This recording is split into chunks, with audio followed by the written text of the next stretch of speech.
What if you are the one with the low sex drive?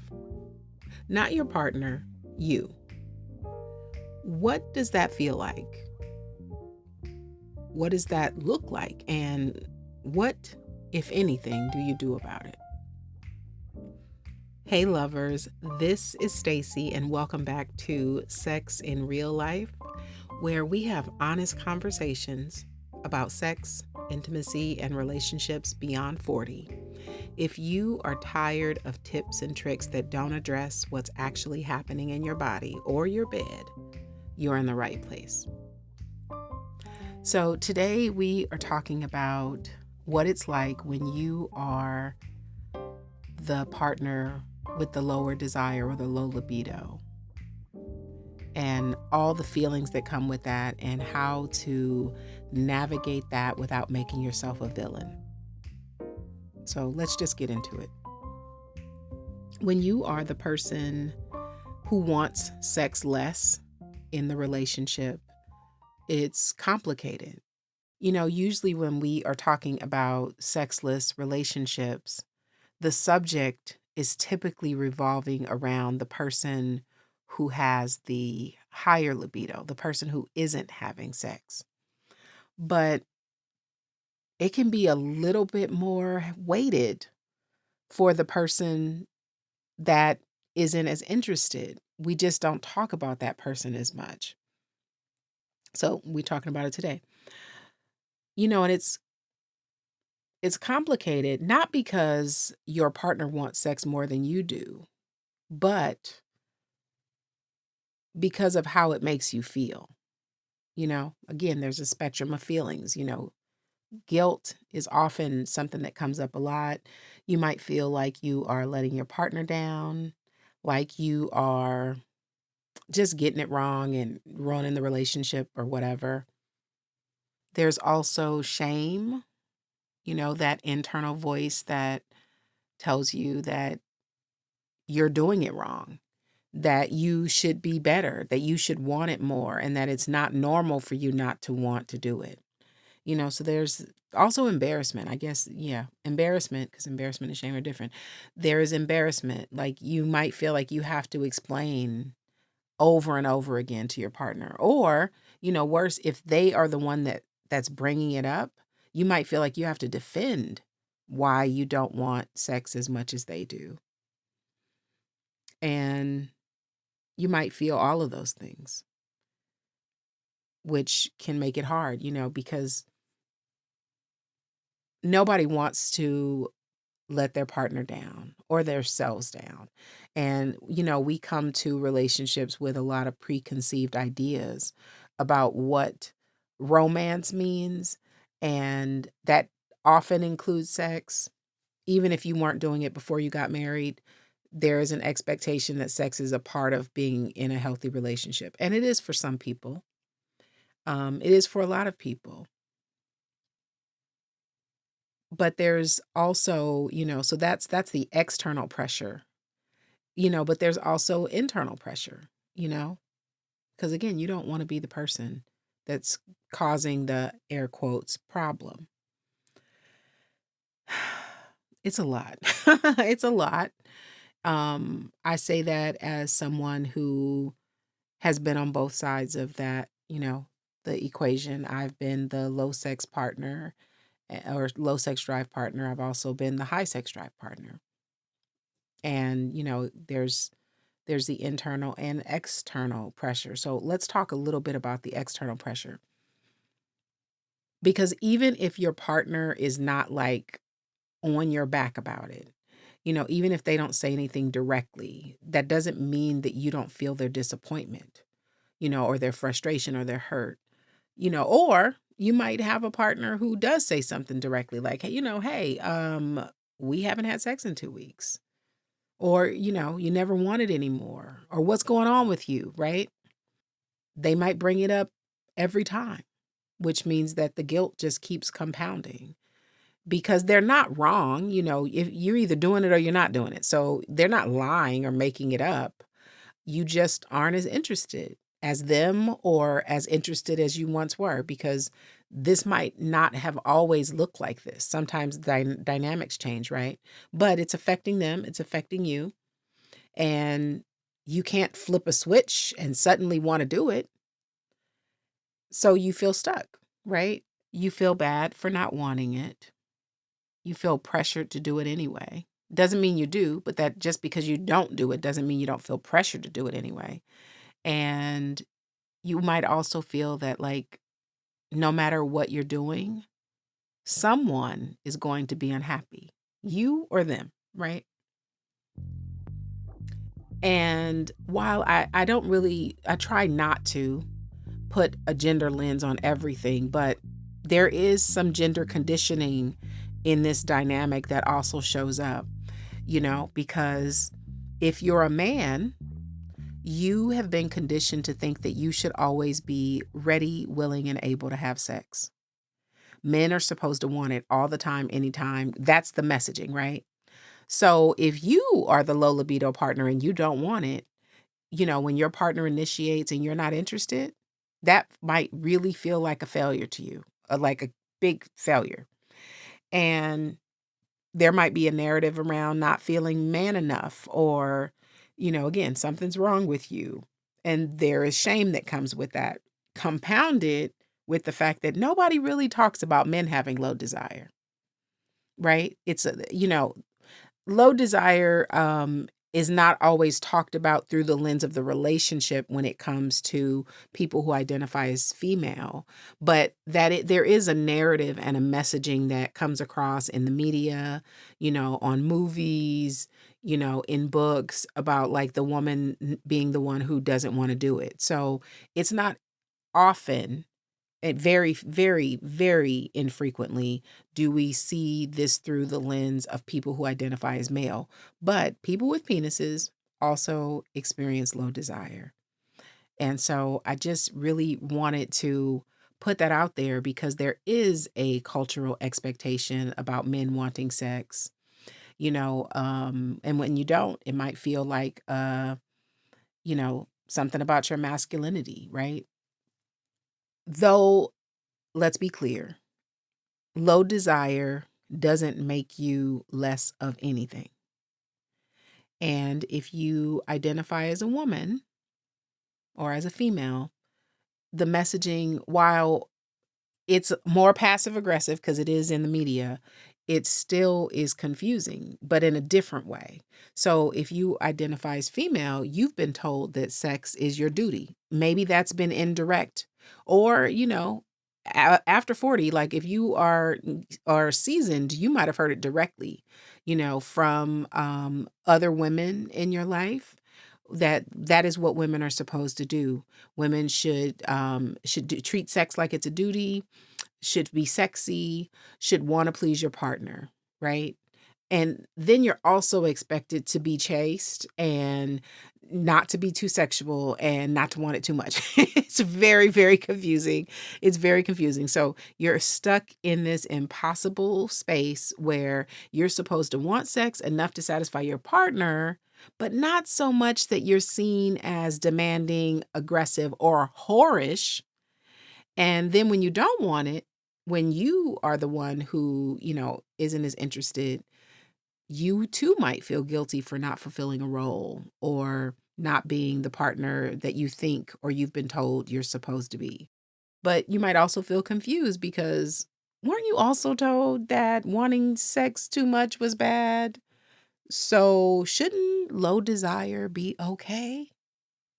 Like, so much contradictory messaging drives me cuckoo bananas. But anyway, there is often, not always, these two, gender dynamics at play. And, so whether you are a low libido partner who identifies as male, female, or not either, you might still have been impacted by the messaging on both sides. Low libido, though, is not automatically a problem. And we touched on this a little bit last week when we talked about sexlessness in otherwise loving relationships. low libido is not always a big deal. Well, it could be a big deal, but it isn't always a problem because sometimes things that are big deals are not necessarily problems. But it could be normal, is what I'm getting at. You know, everyone doesn't have high desire, and not everybody wants to have sex multiple times a week or multiple times a day. Some people don't think about sex constantly. And even people who might consider themselves someone with high libido might also not be thinking about it constantly. There are people who just naturally have lower libidos. And that's also a normal variation of desire. It is not necessarily a dysfunction. It's not necessarily something that needs to be fixed, right? So the problem isn't the low libido itself. The challenge, I don't even want to really call it a problem. The challenge is when you are in a relationship with someone whose desire is higher than yours, then the difference becomes the issue. Does that make sense? So the difference is, where your desire lands versus where their desire lands is actually the issue, right? Even if where your desire is could just be who you are or what season you're in. So, in my personal experience, I can tell you with 100% certainty that desire changes. With 100% certainty. I am currently perimenopausal. As I've mentioned before, me and Perry are thick as thieves right now. And I have definitely noticed that the volume of my desire has changed. It's not that I don't want sex. I mean, I do want sex and I'm very attracted to my partner, but the intensity of what it used to be is noticeably different. The volume is lower. The frequency of my desire has changed. The way that I experienced desire in the past has also evolved. And thankfully, I have awareness of these things. And so while I'm not saying it hasn't been jarring, it has sometimes, but I understand it. And so I'm navigating it currently. And I'm not telling myself a story that something is wrong. I just know that I'm in a different season. Now, I don't know if you noticed this yet, but if you haven't, I'm going to tell you. When I do these podcast episodes, I am really trying not to pathologize everything.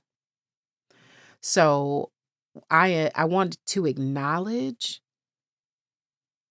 the challenges that might show up when you are the partner who wants less sex or has a lower desire than your partner. But I'm not going to dig into all the reasons why you might have low desire. We covered some of those things last week. So if you haven't listened to last week's episode, please do. It was a good one. But just to recap, we talked about health issues, mental health challenges, medications, relationship patterns, life pressure, just, like empty nests and aging parents and retirement and all the different things. I don't know if I got all specific, but all those different things can be reasons why desire or libido appears to be lower.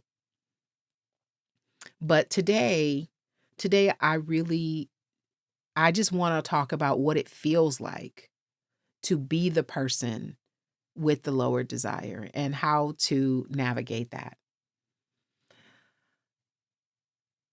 Hear me when I tell you that you are human no matter where you fall on the desire spectrum. So I want you to just give yourself the space to breathe and to be a human, because being a human includes change. It includes evolving, whether you want to or not. And sometimes, not always, that might look like wanting sex less than you used to, or just not as much as your partner does.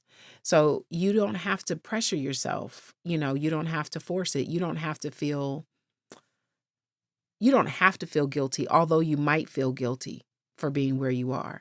The thing about feelings is you don't have to do anything about feelings except for feel them. So if you are accepting that this is where you are and you still feel a little guilt, that's okay. That's okay.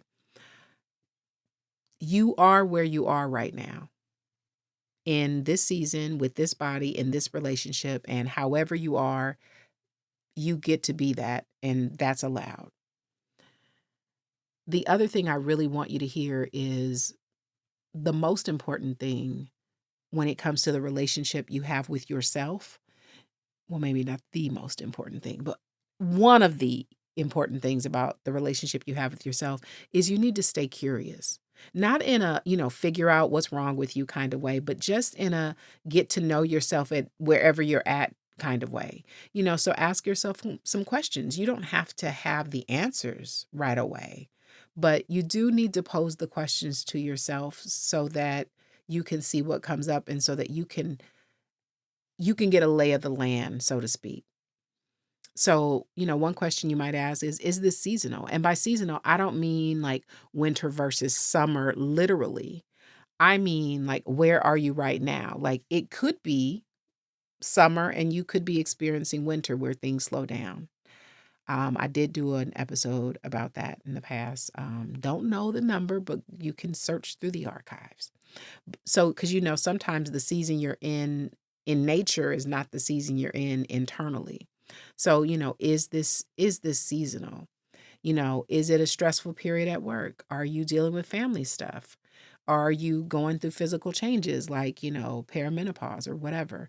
Because sometimes low desire is just timing. It's about what else is happening in your life, and, where you are in terms of your own internal season. You might ask, is this emotional? Like, are there feelings that you are carrying around that are affecting or impacting your desire? That could be resentment toward your partner, or anger about unresolved things, hurt feelings, all kinds of things can be held inside of the body. Because sometimes low libido isn't low libido at all. It could just be, feeling emotionally disconnected, or feeling, unseen, unheard, unsafe. And if that's the case, then the desire issue could be pointing to something deeper that needs attention. Another question that might be a good one to ask yourself is, are you just not interested in the sex that's being offered? Now, this one is a big one. This one is a big one because maybe your desire isn't low. It could be that you're just not interested in the kind of sex that's on the table. Maybe it's too fast or too rough or too predictable or too focused on penetration, too mechanical. Like, there's a lot of twos it could be, or not enoughs, You might want it slower or softer, or you might want something that feels more intimate or playful, or, more about touch, less about striving to, get to orgasm. There's a whole lot of stuff that can impact interest, which interest is different than libido, right? Like, it isn't some physiological or psychological phenomenon that is making you, not experience desire. It could be that you are experiencing desire, but you don't want what's on the table. So these questions, they, you could journal them out. You could journal them out. I will make sure that they are listed in the show notes, but the questions are more about, getting to know yourself, not about diagnosing yourself. It's just about understanding. And there might not be clear answers right away, and that's okay. The point of curiosity is to pay attention. Curiosity is how you stay connected to yourself even when things are unclear. That's a bar. That's a bar. Curiosity is how you stay connected to yourself even when things are unclear. So, if you are the one with the lower desire in your relationship, and that is feeling heavy to you, if it's feeling dense, because it can be, if that's about guilt or shame or all the other things we talked about, I do want you to know that desire fluctuates for everyone. Everyone. Everyone. Desire fluctuates for everybody. And being on the lower end doesn't make you defective. What really matters is how you perceive it, how you hold it, how you talk to yourself, the stories you tell yourself about it. Even if the dip in desire is pointing to something, stress or disconnection or whatever, it is where you are right now. So the answer isn't to force yourself. It's just to pay attention, to notice, you know, what's really going on, because the body has all this information and your relationship also has all this information if you source from it. If you source from it. Okay. If this resonated with you, and maybe it didn't because I didn't tell you what to do about it. That's what the curiosity is for. So the exploration is on you. But if it resonated with you anyway, I would love it if you shared this episode with a friend or posted it on your socials. And if you haven't already, please follow the show. I want to make sure that you get these episodes in your feed so you don't have to go looking for them, so that you'll know, like, up next or new from the Sex and Real Life podcast or whatever. And if you have a minute or you feel inclined, it would be great if you left a 5-star review, a 5-star rating, and a short review, because that really does help us to reach more people who need to have these kinds of conversations. I am so grateful to have these conversations every week. They help me as much as they help you, because it does, that curiosity piece that I was talking about. Preparing for these episodes help me to stay accountable and curious with myself too. So we are in this together in community, and I'm so grateful.